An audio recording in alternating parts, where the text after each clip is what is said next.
اللہ تعالیٰ یہ خواب کیوں دکھاتا ہے بندوں کو؟ اور یہ ایک ایسا عمل ہے کہ جو انسان جس پہ قابو نہیں پا سکتا، جو انسانی ڈسکوری سے باہر ہے کہ ایسا کیوں ہوا۔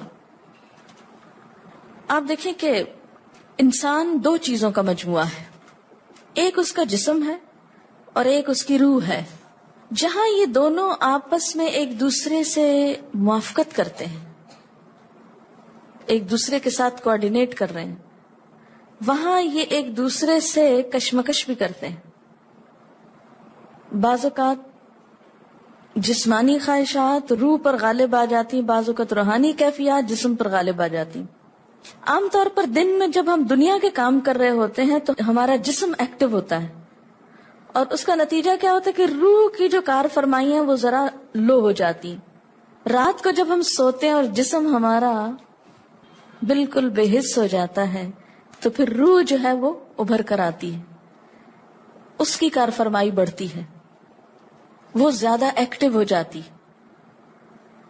پھر آپ کو قرآن کی وہ آیت بھی یاد ہوگی کہ جس میں اللہ تعالیٰ فرماتے ہیں کہ جب انسان سوتا ہے تو ہم اس کی ایک روح لے لیتے ہیں، جس کو زندگی دینی ہوتی ہے وہ واپس لوٹا دیتے ہیں، ورنہ جو دوسری باقی ہوتی ہے وہ بھی لے لیتے ہیں۔ اب یہ جو روح نکلتی ہے نا ایک ہمارے جسم سے، تو یوں لگتا ہے کہ جیسے وہ مختلف جگہوں پہ وانڈر کرتی ہے، یعنی گھومتی پھرتی، اور بعض اوقات دور دراز پہنچ کے مثلا کسی مردے سے جا ملاقات کرتی، کیونکہ روح تو ایک لطیف چیز ہے نا۔ جب ماں کے پیٹ میں بچے کے اندر آتی ہے تو کوئی پتہ نہیں چلتا، جب نکل جاتی تو کوئی پتہ نہیں چلتا۔ اسی طرح روح دیواروں کے پار بھی چلی جاتی ہے۔ قرآن پاک میں آتا ہے نا کہ اینما تکونوا یدرککم الموت ولو کنتم فی بروج مشیدہ، یعنی اگر بالکل ساؤنڈ پروف اور ہوا پروف جگہ پر بھی کوئی چیز رکھ دی جائے تو کیا ہوگا؟ روح وہاں سے بھی نکل جائے گی۔ یعنی روح کے لیے یہ مادی چیزیں رکاوٹ نہیں ہے۔ اب آپ دیکھیں جو لوگ مر جاتے ہیں بعض اوقات آپ کی ان سے ملاقات ہوتی اور آپ کو یوں لگتا ہے جیسے آپ ان کو چھو کر آئیں، اور ایسا ممکن ہے کہ وہ جو سوتے وقت ایک روح آپ کی نکلی وہ ٹریول کرتے کرتے اس مقام پہ جا پہنچی جہاں وہ مردہ روح تھی، اور اس نے اس سے جا کر باتیں بھی کی، کچھ میسج بھی لیے، کچھ اور بھی۔ تو اس سارے کو ہم واضح طور پر نہ جان سکتے ہیں، اس کی حقیقت نہ سمجھ سکتے ہیں، لیکن بعض خوابوں کو انٹرپریٹ کرنے میں یہ چیز آپ کو مدد دے گی کہ ایسا کس طرح پاسبل ہے۔ آپ اپنے بستر پر لیٹے ہوئے ہیں اور روحانی طور پر آپ خواب میں آپ کہیں اور پہنچے ہوئے۔ بعض اوقات آپ دیکھتے ہیں کہ میت آپ کو کوئی چیز دے رہی ہے، میت رو رہی ہے، میت خوش ہے، آپ اس کو دیکھتے ہیں وہ بڑے باغ میں بیٹھی ہوئی ہے۔ یہ آپ نے کہاں سے دیکھ لیا؟ آپ تو بستر پہ لیٹے ہوئے تھے۔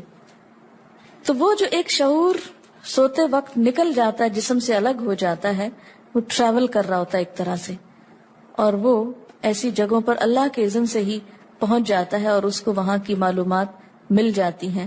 اچھا، آپ کو یاد ہوگا وہ قصہ جو شہیدوں کا واقعہ میں نے آپ کو سنایا تھا، عراق میں جو صحابہ کرام کی قبروں میں سے ان کو نکال کر دوسری جگہ پر دفن کیا گیا۔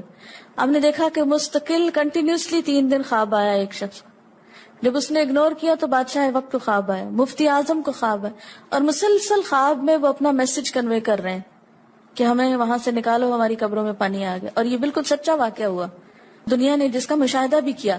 تو پھر آپ اس کو کیسے انٹرپریٹ کریں گے؟ وہ شہداء کہاں ملے تھے؟ تو بات یہ ہے کہ جیسے ہماری روح ٹریول کرتی ہے، کہیں ایسی جگہ جا پہنچتی ہے تو ہو سکتا ہے کہ وہ اس مقام تک جا پہنچی ہو۔ یہ شہیدوں کی روح تو آزاد ہوتی ہے، ان کو اجازت مل گئی ہو کہ وہ ان لوگوں کی روح سے جا ملے، کیونکہ سجین قید خانے میں تو ہوتی ہے نا وہ روح جس کو مجرم روح جو ہوتی، لیکن جو مومن کی روح ہے، خاص طور پہ شہداء کی روح ہے، تو جنت میں کیا کر رہی ہوتی ہے؟ گھوم پھر رہی ہوتی، کھا پی رہی ہوتی۔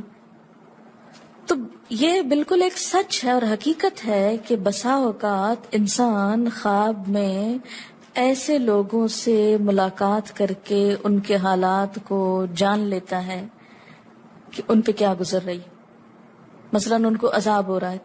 یہ عام بات ہے نا کہ میت کو جس حال میں دیکھو اسی حال میں ہوتی ہے، یعنی اگر خواب میں دیکھیں کسی نے اپنے والدین کو دیکھا کہ وہ بہت رو رہے ہیں فوت ہونے کے بعد، تو کیا کرنا چاہیے؟ ان کی طرف سے صدقہ دعا کرنی چاہیے. یہ بھی اللہ کی ایک رحمت ہوتی ہے کہ ان کو موقع دے دیا جاتا ہے کہ وہ اپنا میسج کنوے کر دیں. ایک طرح سے وہ اس کے دل کی بات نہیں ہوتی، الا یہ کہ آپ کسی انسان کے بارے میں بہت برا گمان رکھتے ہیں اور آپ اسے دیکھتے ہیں کہ وہ رو رہا ہے یا کچھ، لیکن کئی اور لوگ دیکھتے ہیں کہ وہ ہنس رہا ہے، کھیل رہا ہے. تو اس کا مطلب یہ ہے کہ پھر آپ ان دو کا کنٹرڈکشن کیسے دور کریں گے؟ تو پھر آپ یہ دیکھیں گے کہ جس نے خواب دیکھا اس کا اپنا نظریہ اس شخص کے بارے میں کیا تھا، کیونکہ اس کی اپنی بدگمانی تو نہیں اندر چھپی ہوئی تھی کہ جو سوتے وقت اوپر ابھر آئی اور اس نے وہ روپ اس طرح کا دکھا دیا. پھر وہ حدیث نفس میں آ جائے گی، دل کی بات میں وہ چیز آ جائے گی. ٹھیک.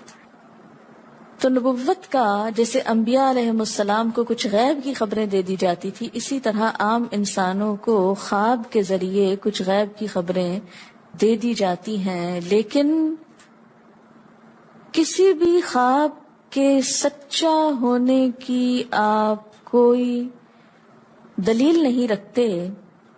ایز سچ واضح بات یہ نہیں کہہ سکتے کہ میں نے جو خواب دیکھا وہ بالکل سچ ہو جائے گا، یہ آپ دعویٰ نہیں کر سکتے. نبوت کا تو دعویٰ کیا جا سکتا ہے، لیکن آپ اپنے خواب کا دعویٰ نہیں کر سکتے کہ میں نے جو دیکھا ہے وہ بالکل سچ دیکھا. ہو سکتا ہے آپ کو شیطان نے ڈرایا ہو سکتا ہے کہ آپ کے اپنے دل کی سوچیں اور خیالات اس میں آ رہے ہوں، اور خصوصاً اس وقت جب دو متضاد آپ کو خبریں ملیں. مثلا ایک شخص آپ کے پاس آتا ہے، وہ کہتا ہے کہ میں نے آپ کے بارے میں بہت اچھا خواب دیکھا. دوسرا آتا ہے کہتا ہے کہ میں نے آپ کو اچھے حال میں نہیں دیکھا. اب یہ فرق کس چیز کا ہو گیا؟ اس کے اپنے گمان کا فرق ہے. ایک آپ کے بارے میں گمان اچھا رکھتا ہے، وہ آپ کو اچھا دیکھنا چاہتا ہے لہذا وہ آپ کو اچھا دیکھ رہا ہے، اور دوسرا آپ سے حسد رکھتا ہے اور وہ آپ کو ہر قیمت پہ ختم ہوتے دیکھنا چاہتا ہے. وہ ویسے تو مار نہیں سکتا آپ کو، لہذا خواب میں مار لیتا ہے اور خواب میں آپ کا حال برا دیکھ لیتا ہے. تو وہ خواب دراصل کیا ہوتا ہے؟ اس کی اپنے نفس کی بات ہوتی ہے. اسی طرح بعض لوگ جو جھوٹ سے بچتے ہیں، دھوکے سے بچتے ہیں، جن کے اندر منافقت نہیں ہوتی، جن کے دل بالکل صاف ہوتے ہیں، ان کو بھی بعض اوقات ایسے خواب آتے ہیں کہ جو بالکل واضح حقیقت ایک طرح سے نظر آ جاتی. لیکن کوئی شخص یہ خود سے دعویٰ نہیں کر سکتا کہ جو میں نے دیکھا ہے وہ میرے دل کی بات نہیں اور وہ بالکل بڑی سچائی ہے، جب تک کہ وہ چیز عملاً سامنے نہ آ جائے. آپ صلی اللہ علیہ وسلم نے فرمایا اچھا خواب اللہ کی طرف سے ہے اور برا شیطان کی طرف سے. یعنی اگر آپ کسی کو برا دیکھ رہے ہیں یا کسی کی برائی دیکھ رہے ہیں تو وہ دراصل کیا ہے؟ شیطان ہے آپ کے اندر، جو آپ کو اس شخص کے خلاف یا کسی خاص واقعے کے خلاف بھڑکا رہا ہے، اور آپ اپنی تسلی کر لیتے ہیں خواب کے ذریعے. فرمایا پس جب کوئی شخص پسندیدہ خواب دیکھے تو اسے صرف اس شخص سے بیان کرے جس سے محبت اور اعتقاد ہے. یہ میرا مشورہ نہیں، نبی صلی اللہ علیہ وسلم کا ہے آپ سب کے لیے. بخاری اور مسلم کی روایت ہے کہ جب کوئی اچھا خواب آپ دیکھیں تو کیا کریں؟ اس کو بتائیں جس سے آپ محبت رکھتے ہوں، وہ آپ سے بھی رکھتا ہو اور جس پر آپ کا اعتماد ہو. جیسے حضرت یعقوب علیہ السلام نے کیا کہا تھا بیٹے کو کہ مجھے تو بتا دیا، بھائیوں کا نہیں بتانا. اور جب مکروہ خواب دیکھیں تو حق تعالی سے اس خواب کے شر اور شیطان کے فتنے سے پناہ مانگے. جب برا خواب دیکھیں تو اس خواب کے شر اور شیطان کے فتنے سے پناہ مانگے کہ شیطان بہکانے لگا انسان کو.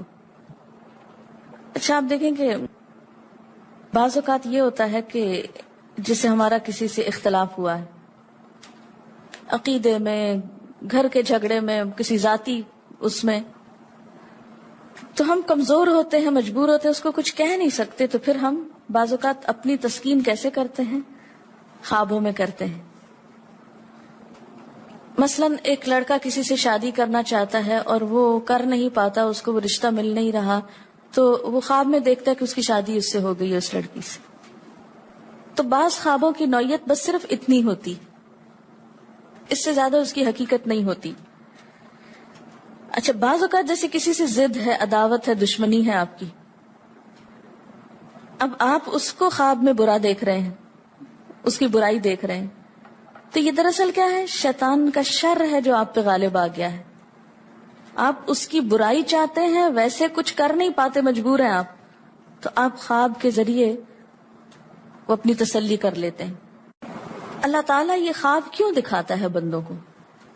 اور یہ ایک ایسا عمل ہے کہ جو انسان جس پہ قابو نہیں پا سکتا، جو انسانی ڈسکوری سے باہر ہے کہ ایسا کیوں ہوا۔ آپ دیکھیں کہ انسان دو چیزوں کا مجموعہ ہے، ایک اس کا جسم ہے اور ایک اس کی روح ہے۔ جہاں یہ دو